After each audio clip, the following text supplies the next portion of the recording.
नमस्कार, मैं हूं आसित प्रकाश और आप देख रहे हैं द टोटल का हमारा यह जांच पड़ताल एपिसोड, जहां हम पहुंचते हैं ग्राउंड ज़ीरो पर और आपको रूबरू करवाते हैं ज़मीनी हकीकत से। और आज इसी कड़ी में मैं पहुंचा हूं समस्तीपुर के नंदनी गांव में, जहां नंदनी गांव में स्थित है आदर्श मध्य विद्यालय। यह गांव एक विद्यालय के लिए प्रसिद्ध हुआ। नेशनल मीडिया में इसकी चर्चा हुई। बाहर से लोग यहाँ इसका कवरेज करने पहुँचे, लोग घूमने पहुँचे। और आज इसी कड़ी में द टोटल की टीम भी इस गांव में मौजूद है। अभी आप देख सकते हैं कि द टोटल की टीम यानी कि मैं आदर्श मध्य विद्यालय के समक्ष खड़ा हूं और आपको दिखाऊंगा अंदर की अनोखी तस्वीर। एक सवाल से शुरुआत करेंगे इस वीडियो की। क्या आपने कभी अपना क्लास ट्रेन में बैठ के किया है? छुक छुक वाली रेलगाड़ियों में? पर समस्तीपुर जिले में के नंदनी गांव के बच्चे ट्रेन में बैठकर अपना क्लास करते हैं, शिक्षा प्रदान करते हैं। चलिए आपको दिखाते हैं कि किस प्रकार बच्चे ट्रेन में बैठकर अपना क्लास करते हैं।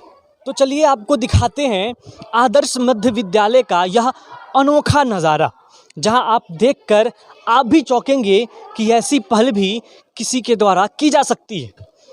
अभी मैं मौजूद हूं आदर्श मध्य विद्यालय के प्रांगण में, प्रवेश कर रहा हूं और आप देख सकते हैं कि हमारे कैमरामैन आपको विजुअल्स दिखाएंगे कि किस प्रकार यहाँ पर स्कूल को, विद्यालय को एक ट्रेन के आकार दिया गया है, जहाँ बच्चे ट्रेन की बोगियों में अपना बस्ता लेकर सुबह आते हैं और इसी में पढ़ते हैं। यह एक अच्छी पहल है। बच्चे वैसे भी, जब आप भी बच्चे होंगे तो स्कूल जाने की इच्छा नहीं होती होगी, डर होता होगा कि जाकर वहाँ क्या पढ़ाया जाएगा, सवाल जवाब किया जाएगा। पर इस पहल से बच्चों का विद्यालय के प्रति आकर्षण बढ़ता है। बच्चे इसी बहाने स्कूल पहुंचते हैं। आपको दिखाते हैं, फिर यहाँ पर मौजूद शिक्षकों और बच्चों से भी बात कर सुनवाएंगे कि इसका क्या असर पड़ा विद्यालयों में और बच्चों के ऊपर क्या असर पड़ा। पहले आपको विजुअल्स दिखाते हैं। जिस ट्रेन वाले विद्यालय की मैं बात कर रहा हूँ, यहाँ मौजूद बच्चे हैं। आपको आगे बढ़कर हमारे कैमरामैन आपको दिखाएंगे कि किस प्रकार यहाँ पर ट्रेन जैसी विद्यालय है। ज़रा देखिएगा और आपको पसंद भी आएगा। यहाँ से यह शुरुआत होती है। आप देख सकते हैं बिल्कुल ट्रेन जैसा आकार दिया गया है, हूबहू ट्रेन जैसा आकार। आपको ऐसा लगेगा कि मानो बच्चा विद्यालय में नहीं, ट्रेन में बैठकर अपनी पढ़ाई कर रहे हैं। आपको दिखाता हूँ एक एक करके। भोजन प्रार्थना कक्ष है यह भोजन कक्ष में शांति एवं स्वच्छता बनाए रखे। यह भोजन कक्ष है जहां बच्चा अपना एमडीएम के समय में अपना भोजन लेते हैं। मिड डे मील की मैं बात कर रहा हूं। यहां पर चार्ट लगा हुआ है, आप देख सकते हैं। यहां पर लिखा भी हुआ है भोजन प्रार्थना, उसके बाद भोजन कक्ष में शांति एवं स्वच्छता बनाए रखें। यह है जहां और यहाँ पूरी व्यवस्था की गई है। बच्चे यहाँ पर अपना खाना रखकर अपना भोजन ग्रहण करते हैं। आपको इसके आगे दिखाऊंगा कि किस प्रकार से आगे भी क्लास की व्यवस्था की गई है। तो चलिए आगे दूसरे क्लास की ओर बढ़ते।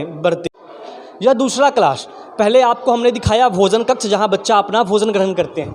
यहाँ दूसरा क्लास जहां बच्चे देख सकते हैं आप कि किस प्रकार अंदर में बैठे हुए हैं और यहीं से ही अपना शिक्षा ग्रहण करते हैं। कौन सी क्लास है मैडम? यह 3 है। 3 क्लास है। 3 क्लास है। यहाँ पर बच्चे पढ़ते हो जी। क्या पढ़ते हो?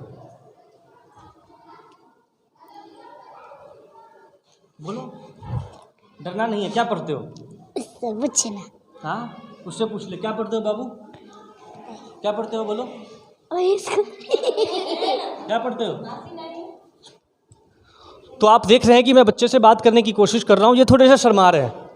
और यहाँ आप देख सकते हैं कि पहले हमने आपको दिखाया वह दृश्य, उसके अंदर बच्चे। चलिए आगे बढ़ के दिखाते हैं।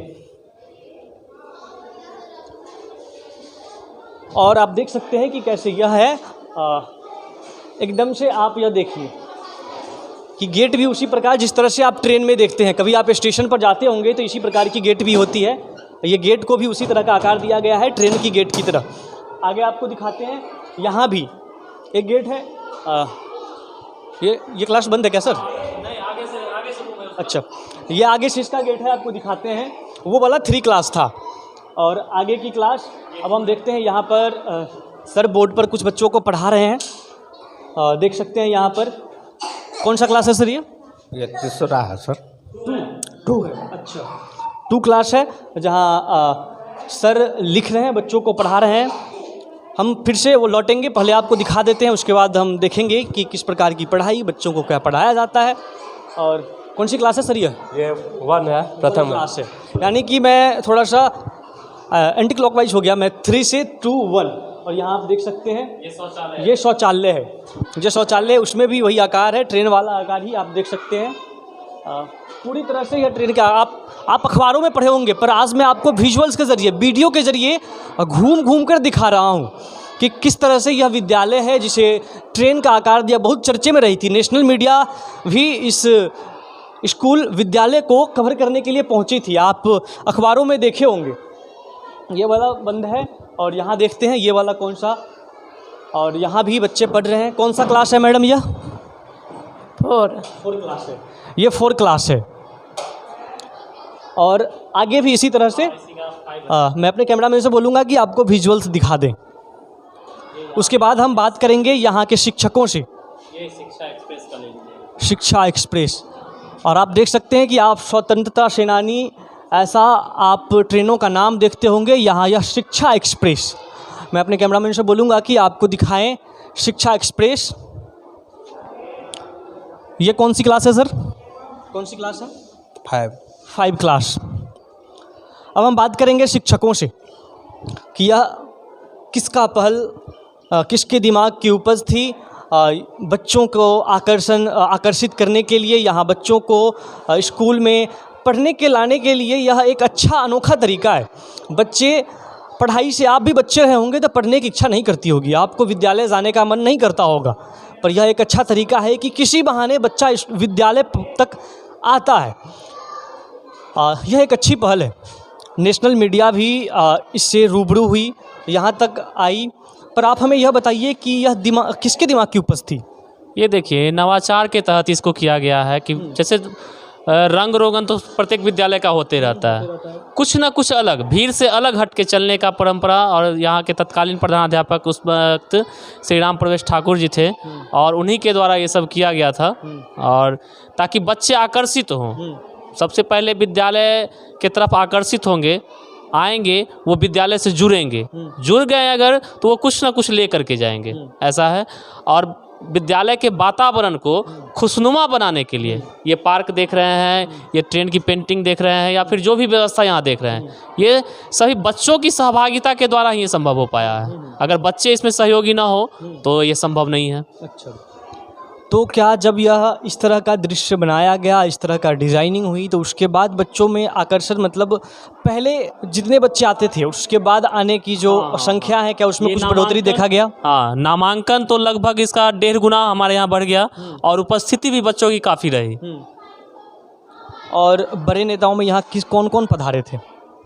अभी तक कोई नेताओं का मतलब यहाँ पे कोई आगमन नहीं हुआ है। क्षेत्रीय नेता में एक मतलब जिला परिषद अध्यक्षा आई थी और बाकी कोई नेता नहीं यहाँ पे। सहयोग?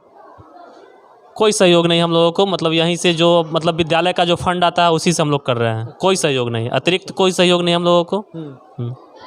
चलिए सर, ये बात हो गई डिज़ाइनिंग की। पढ़ाई के लिए बच्चे को जो शिक्षा मिलनी चाहिए वह मिल रही है? हाँ, हम लोगों की कोशिश होती है कि कोई क्लास लीजर ना हो। जैसे अभी मूल्यांकन का कार्य चल रहा है, 3 टीचर का यहाँ से डिप्टेशन हुआ है, 5 क्लास और 8 क्लास का जो एग्ज़ाम हुआ है उसमें भेजा गया है। तो कुछ क्लास थोड़ा सा एक दो क्लास लीजर हो जाता है, लेकिन ऐसे हम लोगों की कोशिश होती है कि कोई भी क्लास लीजर ना हो। और जैसे नवोदय की तैयारी हो गई, नवोदय विद्यालय के क्लास 5, क्लास 8 का होता है सर NMMS का एग्ज़ाम, उसके लिए हम लोग अलग से इसका एक बैच तैयार कर देते हैं, उसका अलग से हम लोग बैच देते हैं निःशुल्क। 3 से 4 वो बैच हम लोग चलाते हैं। और ऐसा रहा है, यहाँ का रिकॉर्ड रहा है कि प्रत्येक साल यहाँ से कुछ ना कुछ बच्चे 2-4 बच्चे निकलते हैं, जो कि राष्ट्रीय लेवल का एग्ज़ाम होता है। हमारे प्रदेश में ऐसा बहुत सारा स्कूल है जहाँ पर बताया जाता है बच्चे बहुत हैं पर पूरे स्कूल में बस 2-3 शिक्षक हैं। इसमें शिक्षकों की गलती नहीं है, हमें पता है। इसमें सरकारों की गलती है, शिक्षकों की नियुक्ति की। क्या ऐसी समस्याएं इस स्कूल में भी है? नहीं, यहाँ शिक्षकों की संख्या अभी तक ठीक है। कुल 12 शिक्षक हैं यहाँ पे, 3 शिक्षा सेवक हैं, वो भी मतलब रेगुलर रहते हैं, कोई दिक्कत नहीं है। शिक्षकों की अभी तक कोई दिक्कत नहीं है। 2 टीचर रिटायर हुए हैं इसी साल, लेकिन शिक्षकों की समस्या अभी मेरे यहाँ नहीं है। आपके यहाँ नहीं है? नहीं।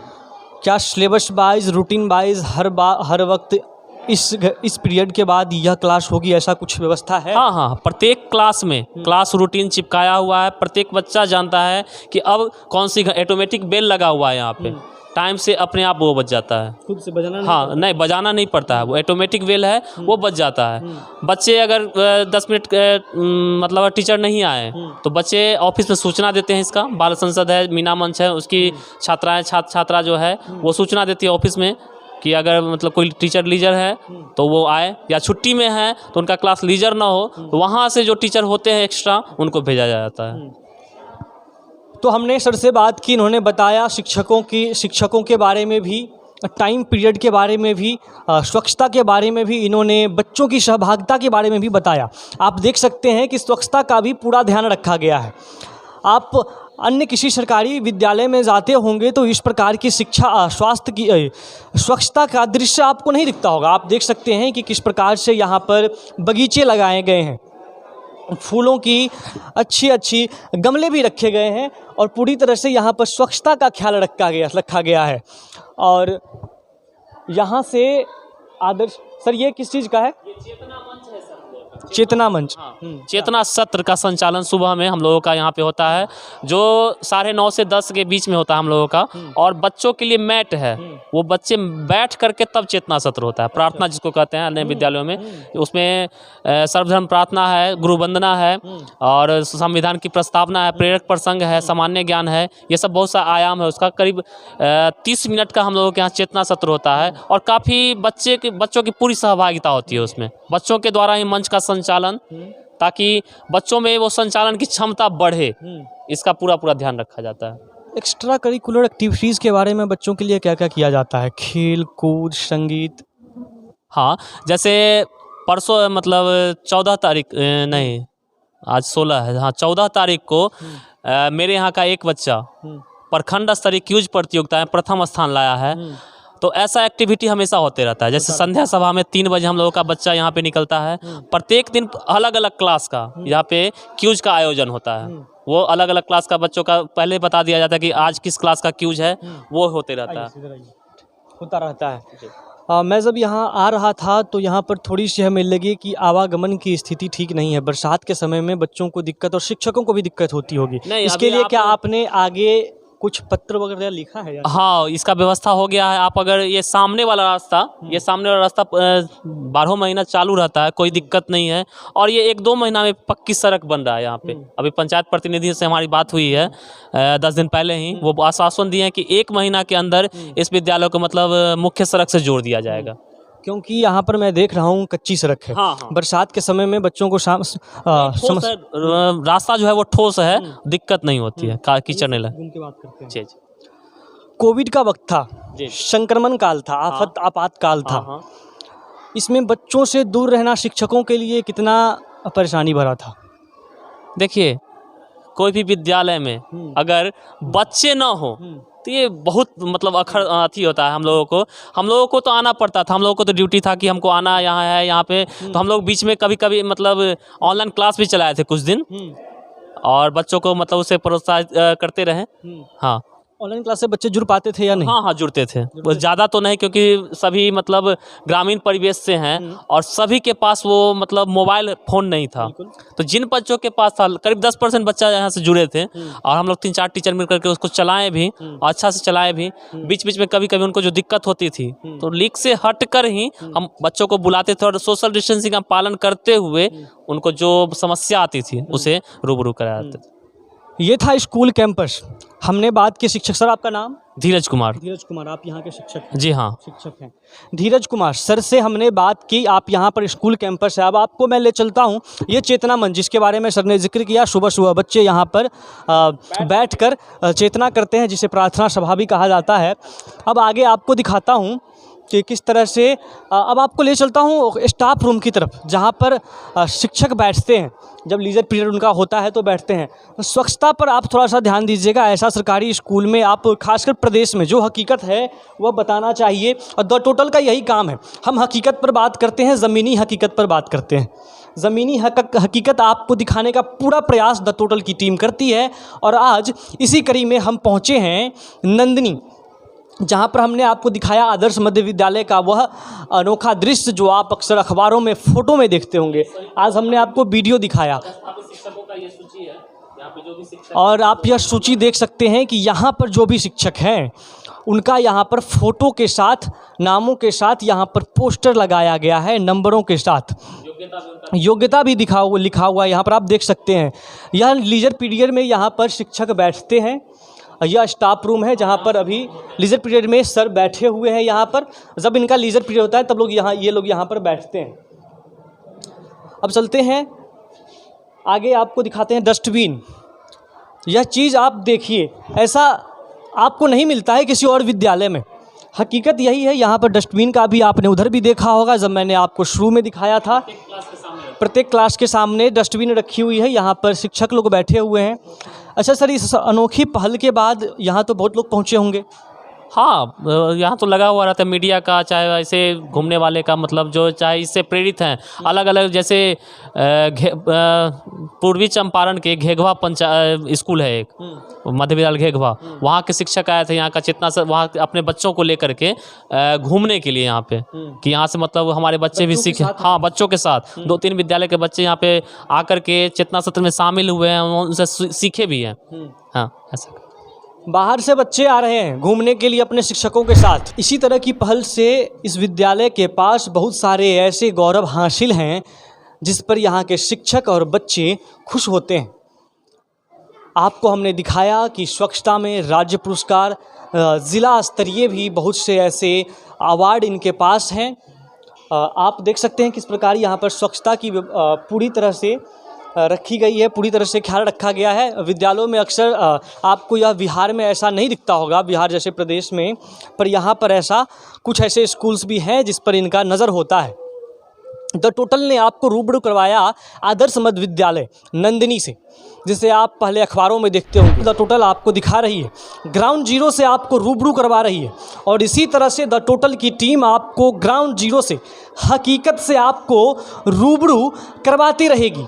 हमारा मकसद ही आपका आवाज़ बनना है। यह द टोटल बनेगी आपकी आवाज़। हमने जो आपसे वादा किया था वह कर रहे हैं। ज़मीनी हकीकत जांच पड़ताल एपिसोड के थ्रू आपको दिखाने की पूरी प्रयास कर रहे हैं, और यह प्रयास हमारा जारी रहेगा। हमारे चैनल से इसी तरह जुड़े रहें। अभी के लिए बस इतना ही। नमस्कार।